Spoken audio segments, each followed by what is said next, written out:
Hey there. So, my next guest is a content creator who really focuses and talks about the importance of community and what she had to go through in order to develop that community, and even talks a little bit about the risks of being a female content creator and, how she has to go about protecting her. It was a very interesting interview. I know you're all going to love it.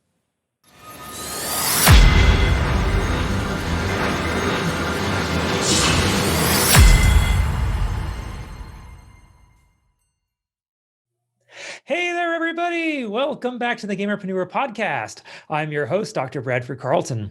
Today, I have a very special guest with us. I have Lindsey, aka TheNovaLux. Hey there, Lindsey. How's it going? Good. How are you? It's a beautiful sunny day in Las Vegas. How about yourself? I'm doing good. Thank you. Wonderful.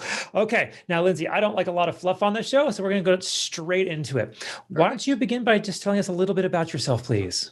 Yeah. So I've been broadcasting on Twitch for about 2 years, and I'm interested in gaming and the gaming industry. I have a cat. That's like the gist. I've just kind of been throwing myself like into the deep end with Twitch and gaming and broadcaster grant and stuff like that. Wonderful. All right. So we'll have a lot to talk about. Before we do that, I start every interview with a single question. So I'm going to ask you, just like I ask everybody else, on a scale of 1 to 10, 10 being high, how weird are you, Lindsey? I wish I could say below a 5, but definitely a 9 or 10. Why is that? I just try my hardest to be unapologetically myself. And I've always just been a little odd, to the point where right before high school, I remember me and my friend sitting down and we were like, okay, we're going to go into this and we are not going to be weird. And the exact opposite happened. We are just so strange, but in the best way. And I don't know, I can't hide myself. There's no reason for that. So. All right, beautiful. Now this is the Gamerpreneur podcast, so I do need your gaming cred before we kind of get much further. When did you first start playing video games? I don't know what specific age, but I was definitely a Sims kid. So I played a lot of The Sims growing up, on the Wii, on my computer when I got a laptop and stuff. So yeah, that's how I got into it. Which one did you start with? Sims 2, 3? 3. Okay. I was going to say, yep. I started on the first one. So oh my goodness. Beautiful. And what do you play today, if anything? I'm assuming you play something since you're yeah. I play a lot of simulation games, so Animal Crossing, Stardew Valley, still a little bit of The Sims here and there, and those are kind of my major 3 right now.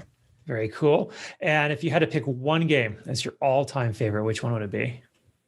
Oh my gosh, probably The Sims 3, just because of the nostalgia. There's just nothing that can beat it.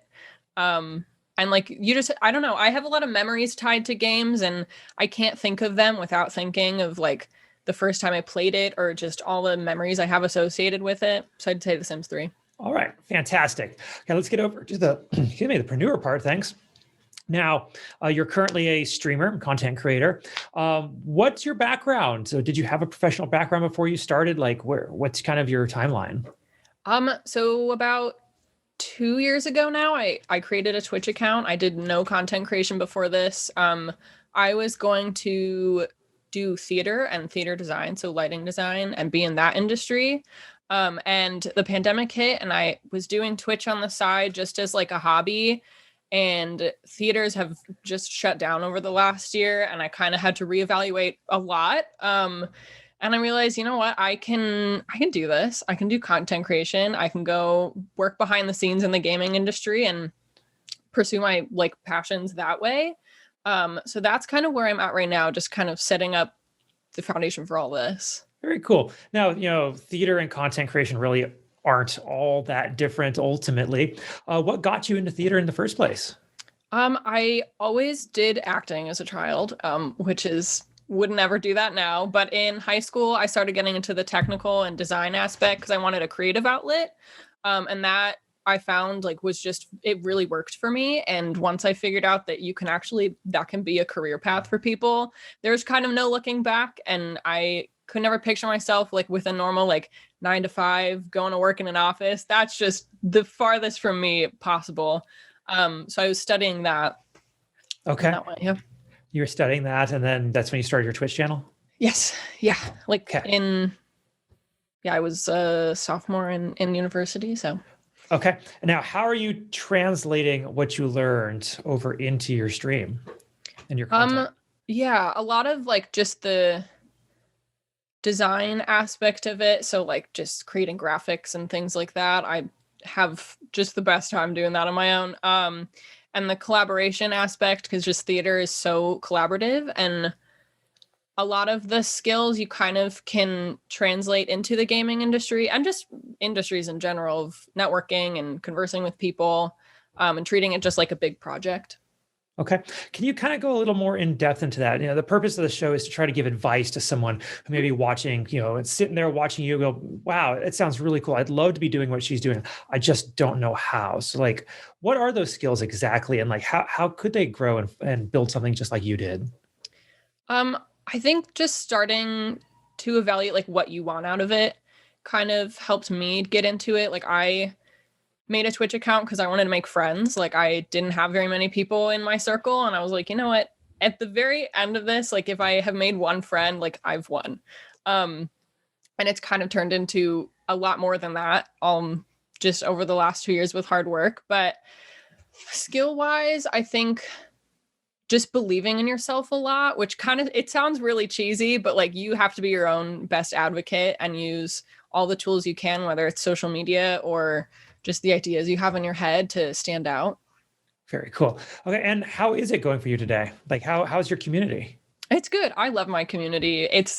I found like a second family in it, which I still like can't really wrap my mind around how a bunch of people on the internet have all found each other and we just get along so well, and I love it. Very cool. Let's see here. What makes you good? Like, there's lots and lots of content creators, lots of streamers out there, but they're only a very narrow set who are actually making anything happen. And you're doing better than most. So what is it about you that other people aren't doing? Oh. Oh goodness.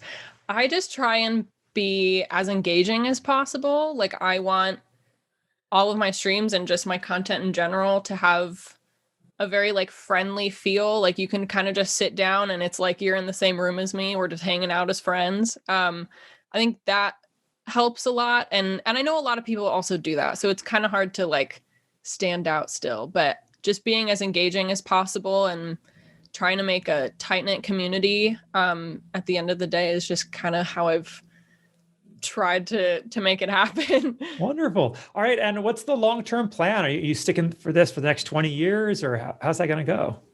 I don't know. I've thought about it. Like I would love to stream just forever and ever. I love it so much. Even if it just ends up being a hobby in the end, like I am totally fine with that.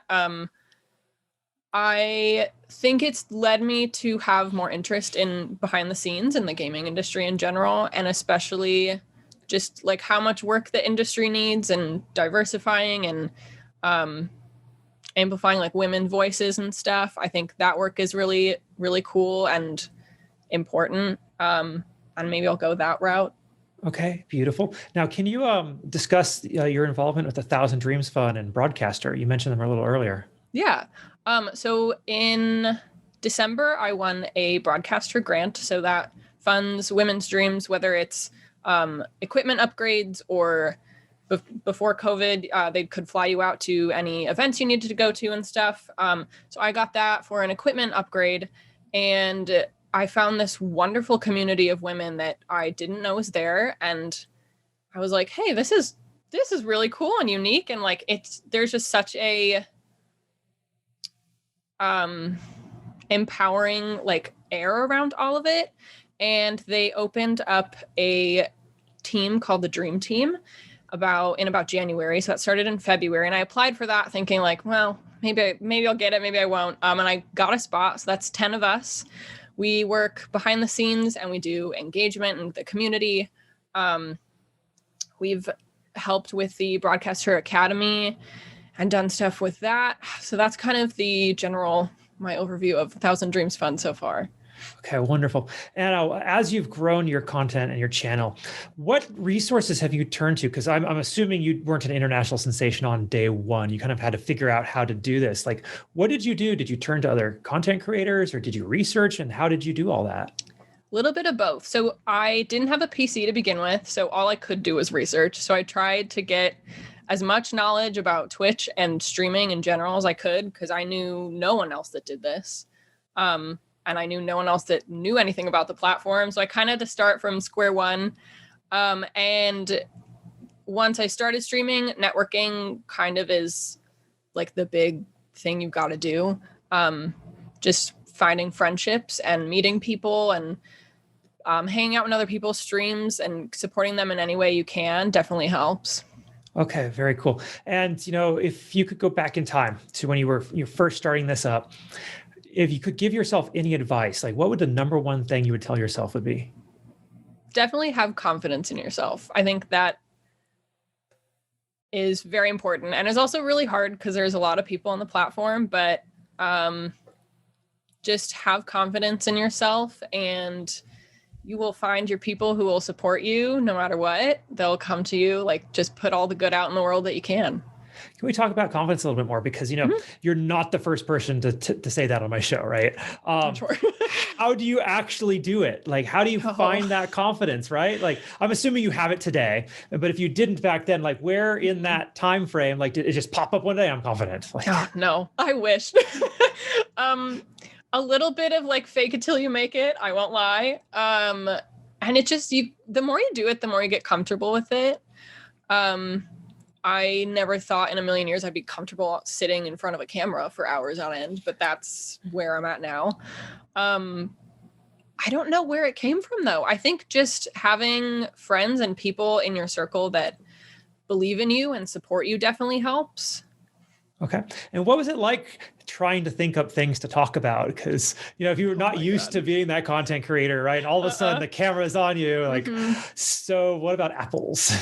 Yeah. I remember like writing down stories to tell so that I would just never stop talking. Whether it was like some random thing that happened on the bus ride home, or like a story that was from school that day, or a dream that I had. Like, I always had something to talk about. And now it comes a little more naturally, but at first I was like, oh my God, like, what do I talk about? Lunch again? Like, I don't know. It's definitely tough. Okay. Can we be a little more personal if possible? I'm not going to ask you to divulge any of your personal details.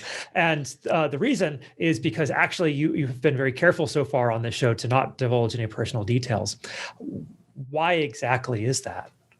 Safety, definitely. There's so many horror stories about people, especially women, like they accidentally leak one thing and a bunch of bad stuff happens, and that's scary. Like, the internet it's still the internet, even though it's your own community. You never know, so you can't be careful enough. Okay. And so, like, what kinds of precautions do you take? I have my banned list of words in my chat. I made sure all of my like last name and anything tied to hometowns or anything is not available on social media anymore, and kind of did like a full sweep of that again a few months ago just to double check, because you can't be too sure, and there were still a few things that I was like, oh, that should be taken down, that should not still be on there. Okay. What is the best moment you've had with your community so far? I think, I don't know if this would be the best, but it was fun. We did a Harry Potter marathon starting from December going into January, and it just, the way we all nerded out was just something to like remember forever. It was so fun. Okay. On the flip side, what is either the worst trolling that you've received from them, or a situation that you'd like to tell us about that maybe others can take some lesson from? Yeah. I remember last summer, this one just stuck with me. Someone called me just a mean phrase in my chat, and I don't know why, it just I couldn't shake it. And I think that was a turning point in also my confidence too, because I had to kind of relearn how to go about things. And I usually take things to heart and think about it for days and days and days. But it's like, it's a random person. They're trying to get a reaction out of you. And I think it shook me in a way that like I wasn't expecting.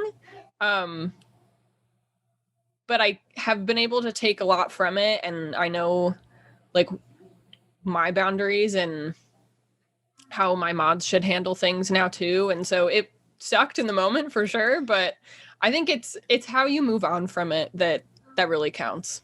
All right, wonderful. Thank you for sharing that. Now, a little more personal. I'm going to go a little more personal here. You see, I believe that we learn the most in our life from our failures, not necessarily our successes. Because when you succeed at something the first time, you may not know what happened. You just kind of roll with it, right? But if you fail, you got to take a look at it. You got to be able to move past it in order to move forward. So I'd like to ask you, what do you consider your biggest failure in life, and what did you learn from it?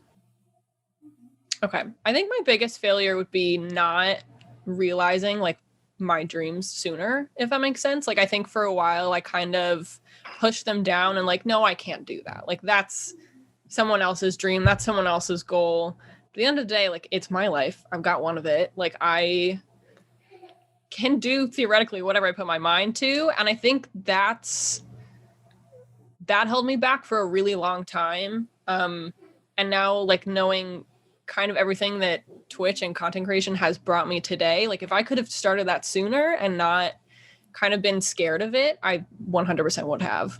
Okay, wonderful. Now, was there a turning point? Like, was there a moment that you had this realization, or just kind of this dawning?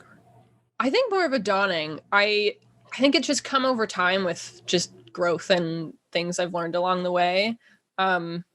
I would love to say it was like I woke up and I was like, oh, perfect. This is exactly what I needed to do. This is what I need to do moving forward. But that's not how it works. Okay. Thank you. Now, on the flip side, what is something that you're working to improve on in yourself today?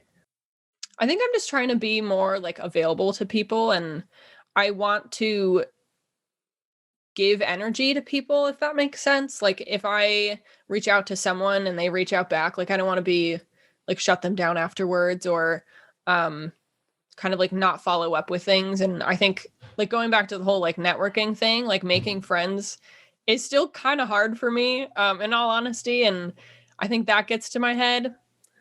So I'm definitely working on that and just trying to connect with more people. Fantastic. All right. Now, do you have any like final thoughts for somebody who's looking to become a content creator but has not started yet? Just start. Like it's a lot more simple, or no, reverse. Saying that is a lot more simple than it really is, but you don't need a big setup or fancy anything. Like you can record it on your phone and just kind of work up from there, see what you like. Just work on the skills that it takes to create content. And I mean, if you like it, then keep going with it. There's no losing. I love it. All right, Lindsey, this has been a fantastic interview. How do people find you? Where are you at in social media, the contact information, all that, please? Yeah, so I'm TheNovaLux on Twitch and Twitter, and then Lindsey.las on Instagram. Fantastic. Now, as we wrap this up, do you have any final thoughts you want to share, or anything I didn't ask you think we still need to cover? No, I think that's it. Okay. Easy peasy, right? Lindsey, thank you so much. I genuinely appreciate you coming on with us today. Thank you for having me. For sure. And for everybody else, I'm going to remind you all, don't be just a gamer, be a gamerpreneur.